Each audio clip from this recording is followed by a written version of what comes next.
nome do Pai, do Filho e do Espírito Santo. Amém. Podem fazer o favor de se sentar.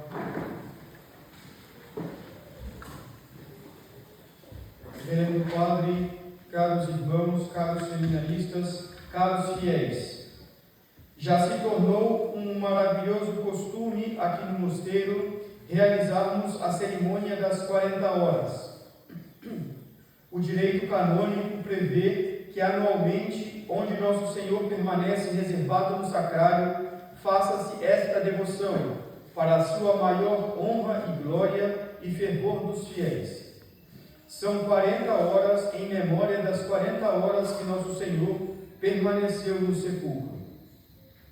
Liturgicamente, ela costuma ser realizada neste domingo da 50ª e coincide com os infelizes dias da festa pagã do Carnaval, reparando o coração eucarístico de Jesus presente na Santa Hóstia e tão ofendido pelos homens nestes dias.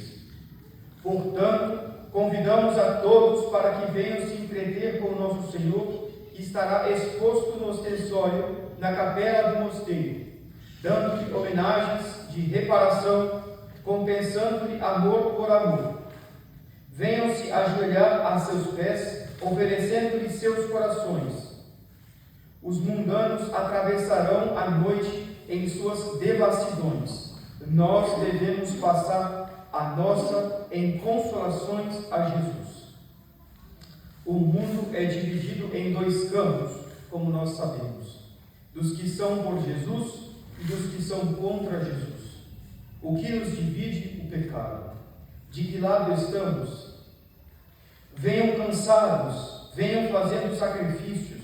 A sua presença será extremamente agradável a Nosso Senhor e manifestará uma fé viva, mesmo que você não sinta nada. O importante é Ele sentir. O importante é Ele estar feliz. O importante é dar prazer a Jesus, como dizia Santa Teresinha do Menino Jesus. Mesmo que o Senhor ou a Senhora pareçam vir forçados, venham. Não esqueçam nunca que se Nosso Senhor nos ama infinitamente, Ele quer ser infinitamente amado por nós. A menor de nossas homenagens e delicadezas comovem seu sensível coração. Abandonemos um catolicismo simplesmente virtual, ilusório, catolicismo frio e imprestável. Tenhamos um catolicismo verdadeiro. Na grande aparição de Fátima, antes que Nossa Senhora aparecesse, quem aparece é Nosso Senhor Jesus Cristo, nas mãos do anjo de Portugal. Esse detalhe passa muitas vezes despercebido. O anjo, muito provavelmente São Miguel, Angelus Pacis, como diz a liturgia, o anjo da paz, como ele se denomina, solicita reparação. Ele diz que o corpo e o sangue de Nosso Senhor Jesus Cristo são, palavras dele, horrivelmente ultrajados pelos homens ingratos, e manda: reparai os seus crimes e consolai o vosso Deus. Consolai o vosso Deus. Que grandeza! O Rei de tremenda majestade quer nossas consolações. Poderia parecer curiosa a insistência do anjo em plenos anos de 1916, pedindo por reparação. O anjo aparece um ano antes de Nossa Senhora. Anos seguintes ao pontificado de São Pio X, o Papa da Eucaristia. O anjo de Portugal certamente aludia de modo especial ao nosso tempo em que Jesus na Eucaristia seria vítima dos piores e inimagináveis atentados. Deus só permite o mal porque até dele tira grandes bens.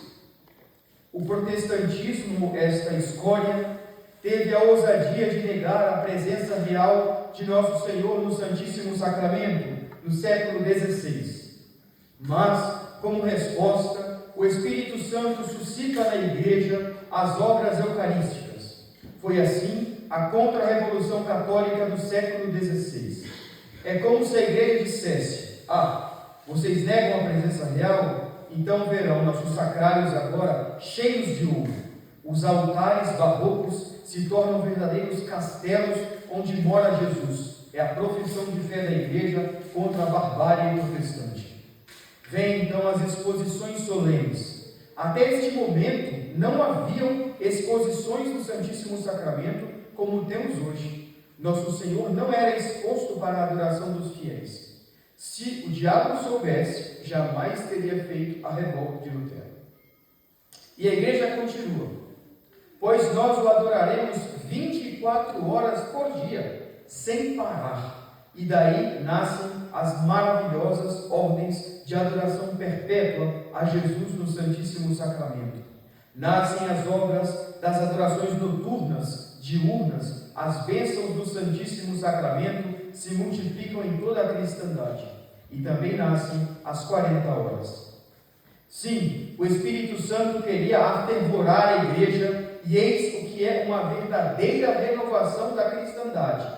Nada de novo, mas ao mesmo tempo uma intensidade nova, apegando-se ao de sempre. Nada mais tradicional do que amar e adorar Jesus no Santíssimo Sacramento. Jesus sacramentado seria, como nunca, honrado de uma maneira extraordinária. Deus só permite o mal para que venham bens, porque até do mal ele tira bens.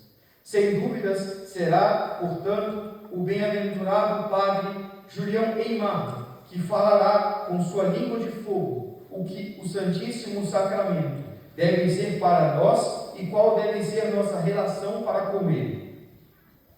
O Santíssimo Sacramento não é uma relíquia, o Santíssimo Sacramento é uma pessoa viva, é a segunda pessoa da Santíssima Trindade, é nosso Senhor Jesus Cristo.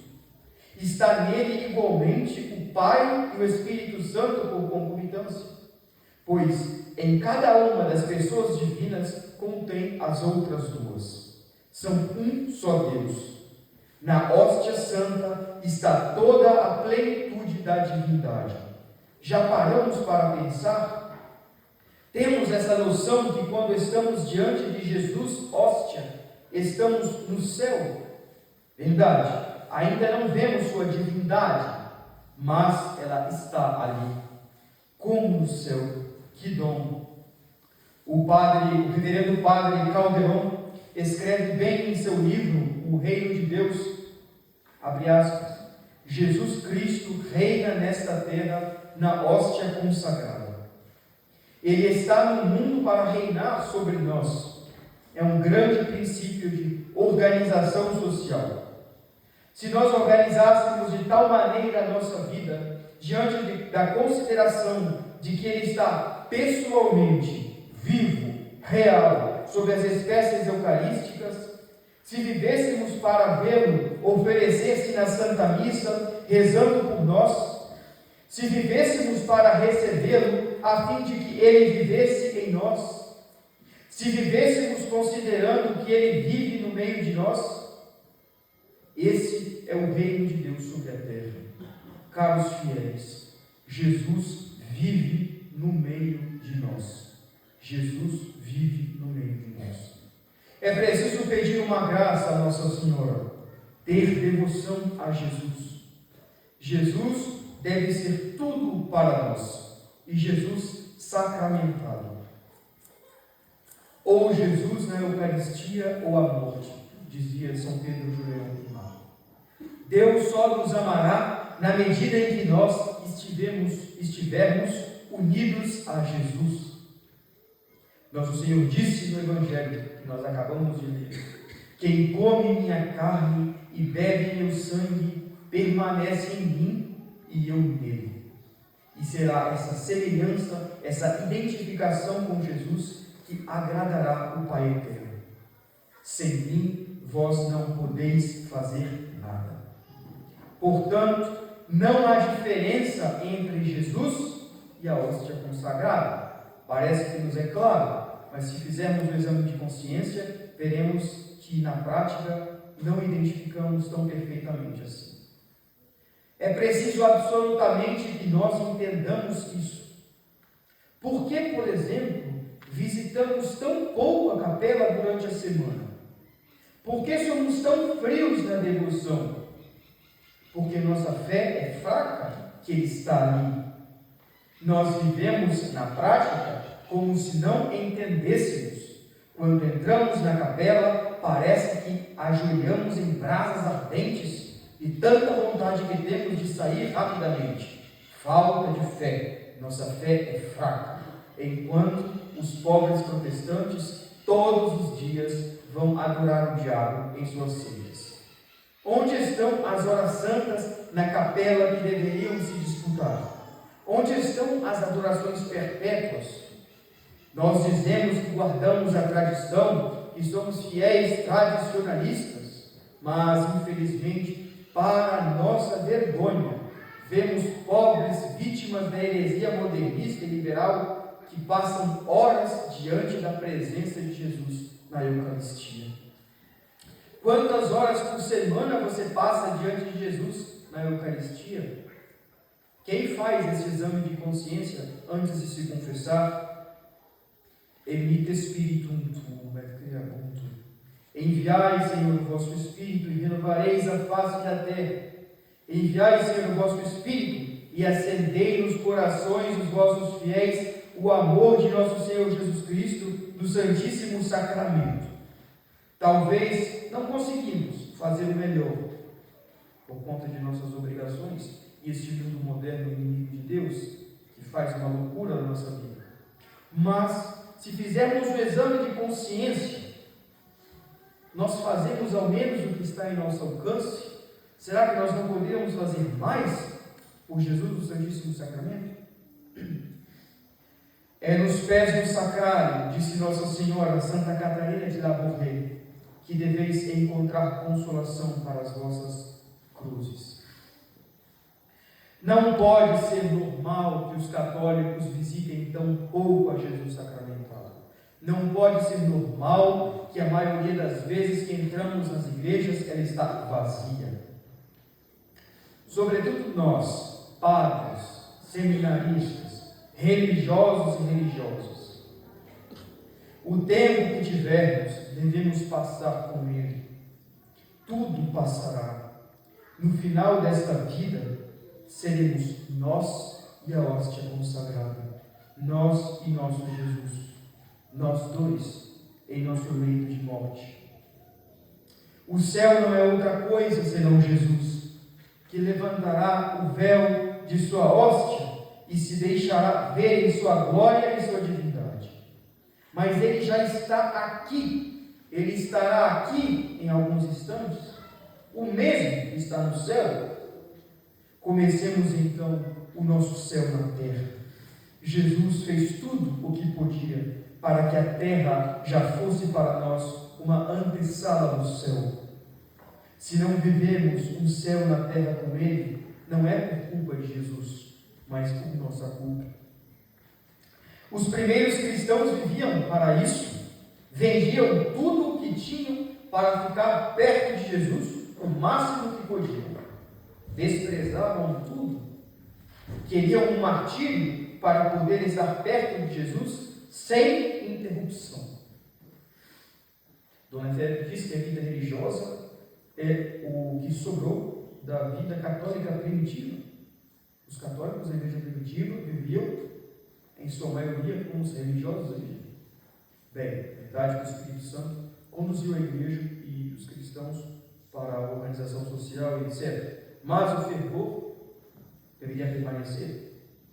Como somos então católicos degenerados?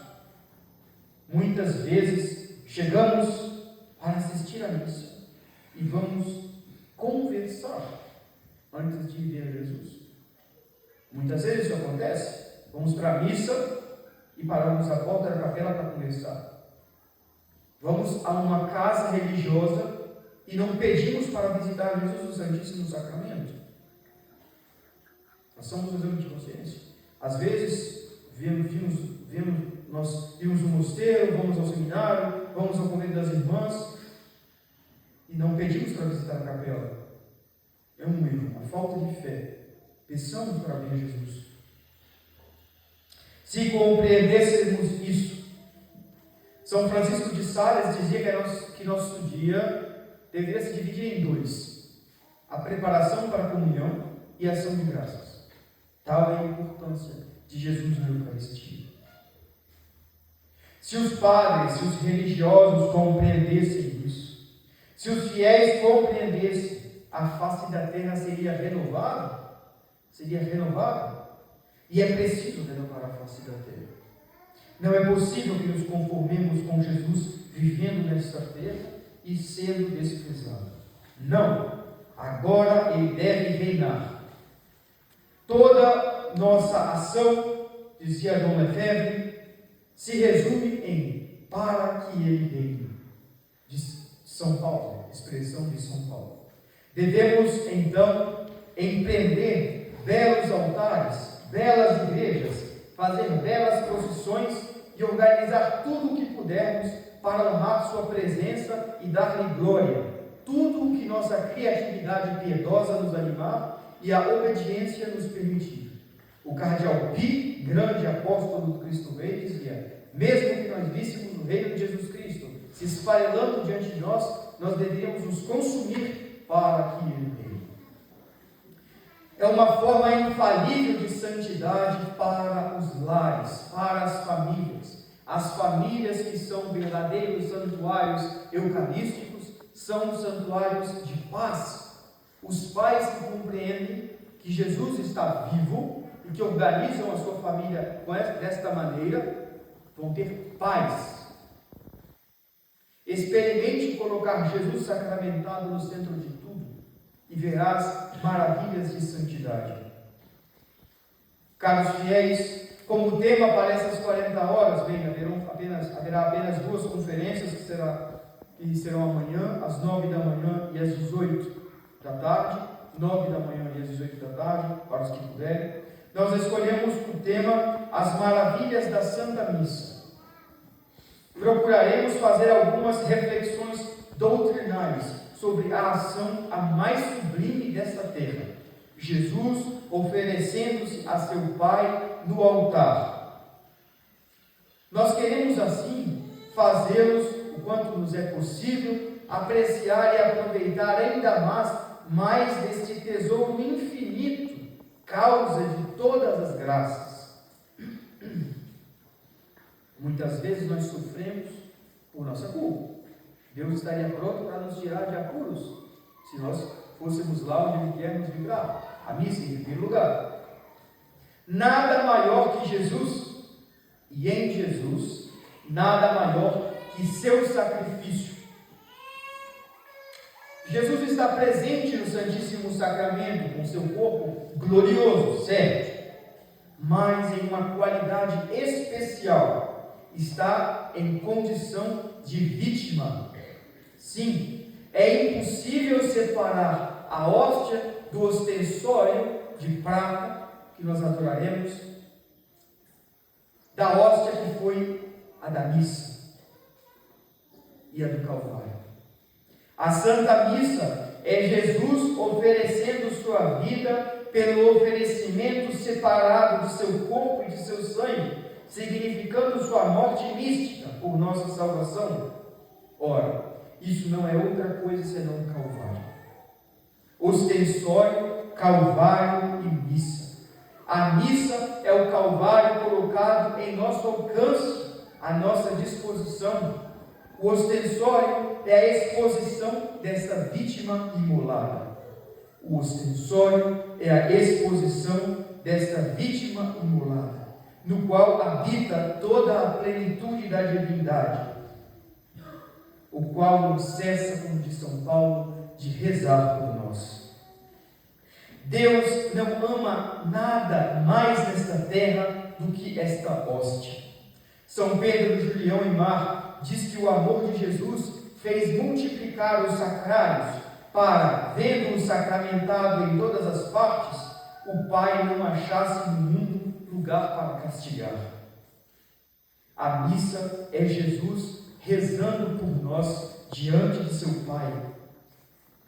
O Pai eterno nos ouve quando nós rezamos por bondade, mas quando Jesus reza, o Pai não ouve por bondade, o Pai ouve por justiça.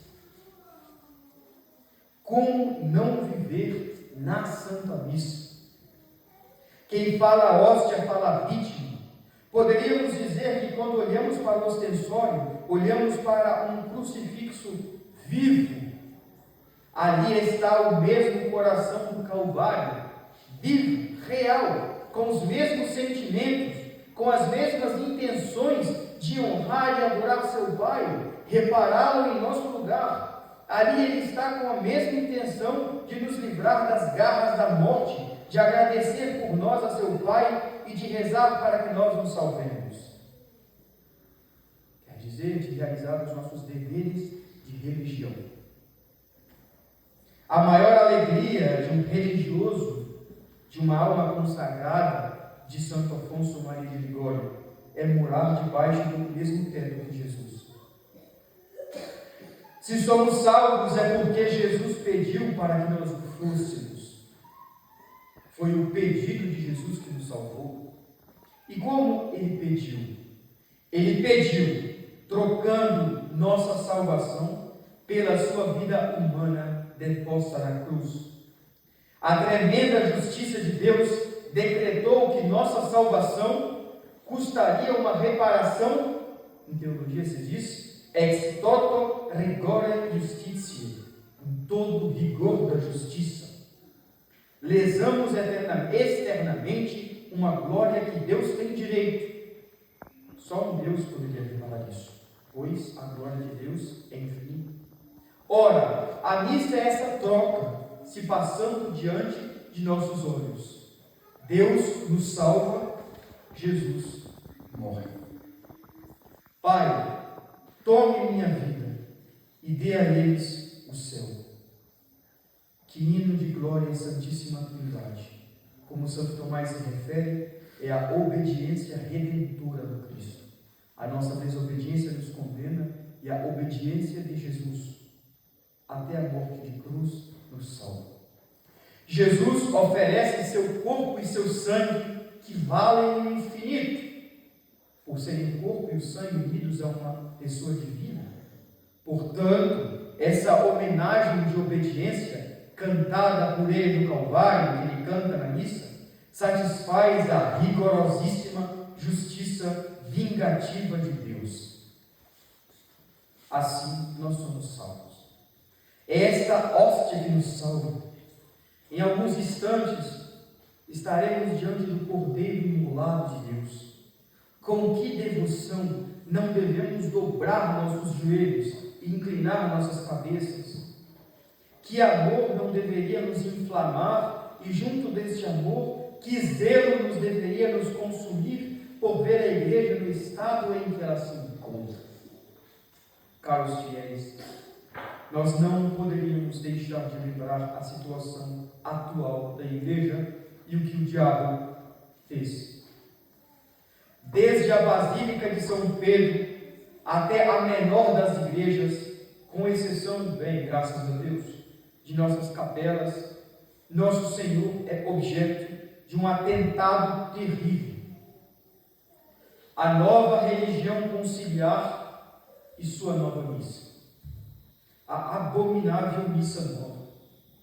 A missa nova é uma invenção do diabo contra nosso Senhor Eucarístico e seu sacrifício. É um pecado pior que o aborto.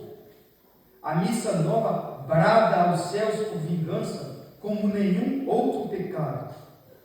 Dizer que este rito agrada a Deus é negar a existência de Deus. É pretender que Deus aceite o protestantismo.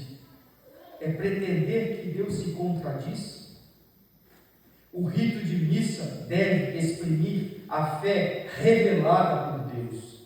Ora, a nova missa não é uma profissão autêntica de fé católica. Ela é, portanto, ilegítima, intrinsecamente má e detestável. Por quê? Porque por ela se pretende dar glória a Deus por um modo que ele detesta. Deus detesta o protestantismo. Deus detesta o que os protestantes pensam ser a missa. Lutero dizia: a ideia de missa como sacrifício é um uma poluição. Palavras dele. E o que é a missa nova? A missa nova é a missa de Lutero. 6 pastores protestantes fizeram a nova missa. Se os senhores estudarem, vão ver. Estudem, caros fiéis, estudem. A missa nova não é a missa dos primeiros cristãos, isso é uma mentira. A missa dos primeiros cristãos, a missa dos santos padres, era esta missa que celebramos aqui. Claro, a igreja mais tranquila depois dos tempos de perseguição pôde enriquecer com cerimônias aquilo que os apóstolos nos deixaram, mas essencialmente a missa dos apóstolos é a missa que nós rezamos. É verdade revelada que a missa é um sacrifício de propiciação que faz Deus de juiz virar Pai, o torna propício, e nós de pecadores santos. Nosso Senhor não ensinou aos apóstolos este rito bastardo, fruto do ecumenismo, que arrancou nossos altares e plantou no lugar deles essa maldita missa. Esta nova missa foi feita para agradar os hereges, os protestantes que negam que a missa seja o Calvário, que negam que Jesus está ali vivo, na hóstia consagrada, morrendo misticamente aos olhos do Pai por nossa salvação.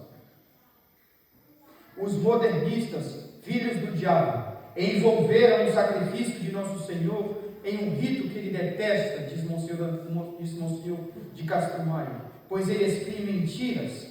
Só se dá louvor a Deus na verdade. A missa nova não é um rito verdadeiro, ele não é nitidamente católico. Este rito, esta nova religião, foram planejados pelos inimigos de Deus.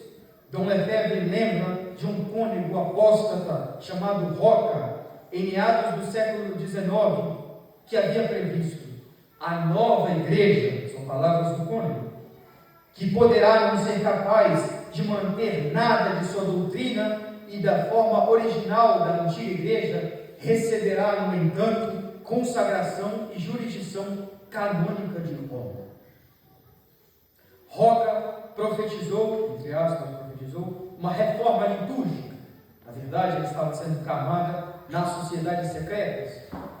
Com referência à futura liturgia, ele acreditava que o culto divino, na forma estabelecida pela liturgia, o cerimonial, o ritual e os regulamentos da Igreja Romana, passarão brevemente por transformações em um concílio ecumênico. É uma farsa. São Pio V proclama o missal tridentino como o rito dos santos padres. O cônego Roca dizia que queria trazer a missa à simplicidade apostólica, o que é falso. São Pio V que o faz.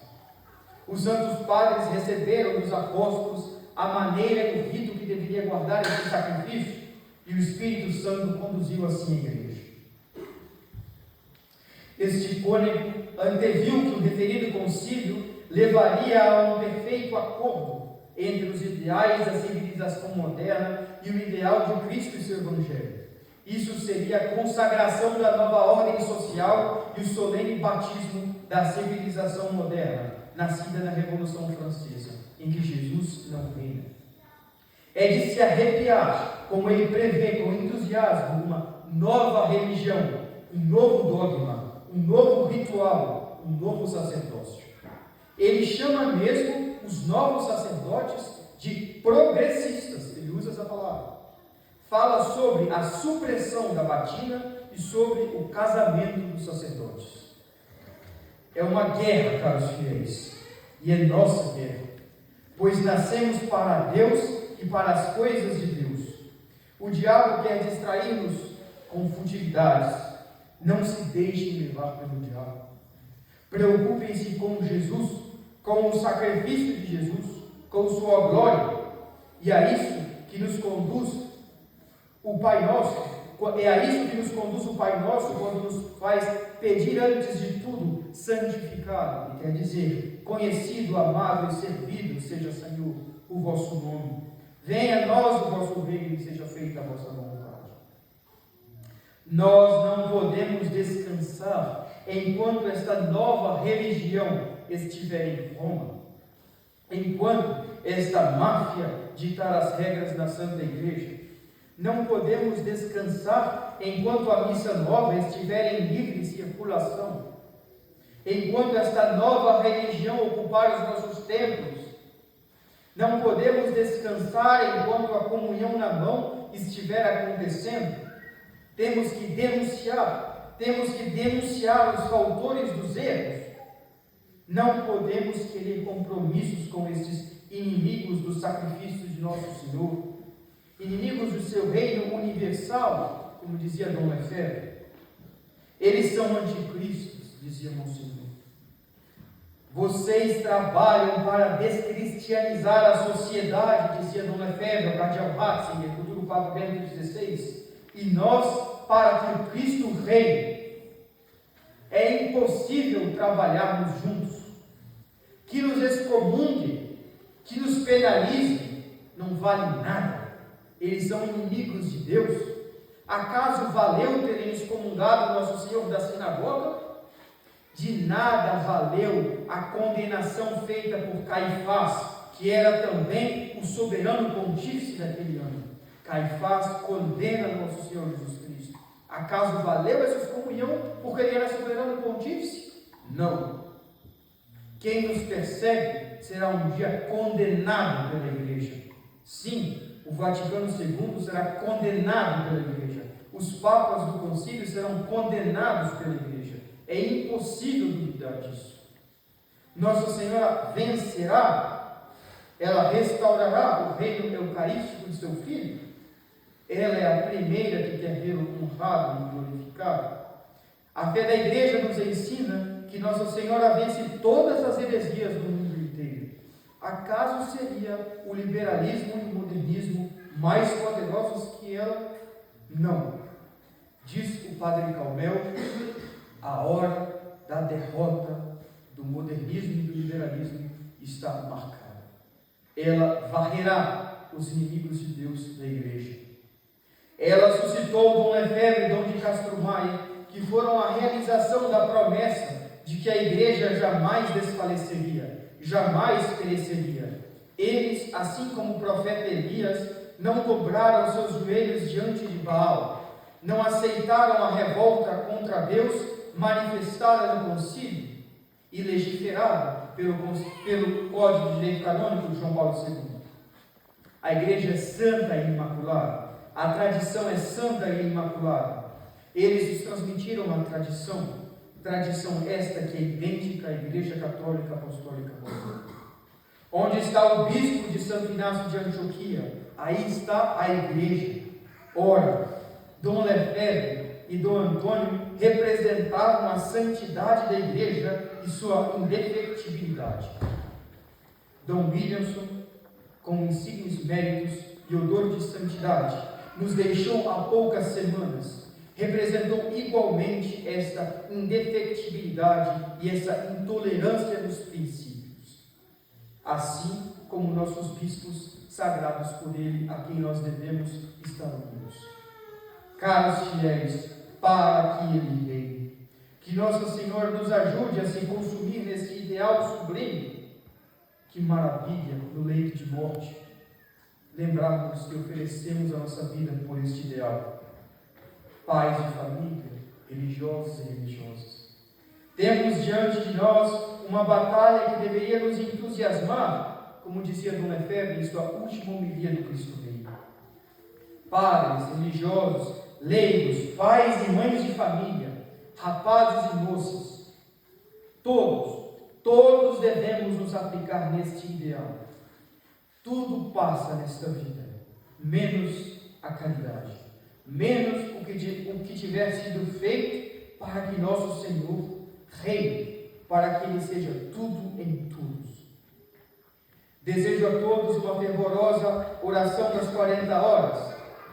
Na porta da capela estará a tabela com os horários para que os senhores possam marcar. É importante que os senhores marquem para que nós possamos organizar bem e saber a hora que o Santíssimo estará com adoradores. Peçam Peçam muitas graças a Jesus estes dias. Peçam muitas graças a Jesus. No ostensório, Jesus é como um sol.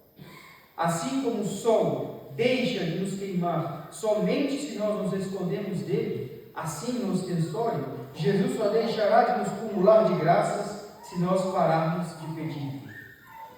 E Jesus quer que peçamos muito. Rezemos igualmente pelo Santo Padre, que pode estar em seus últimos momentos, para que ele se converta.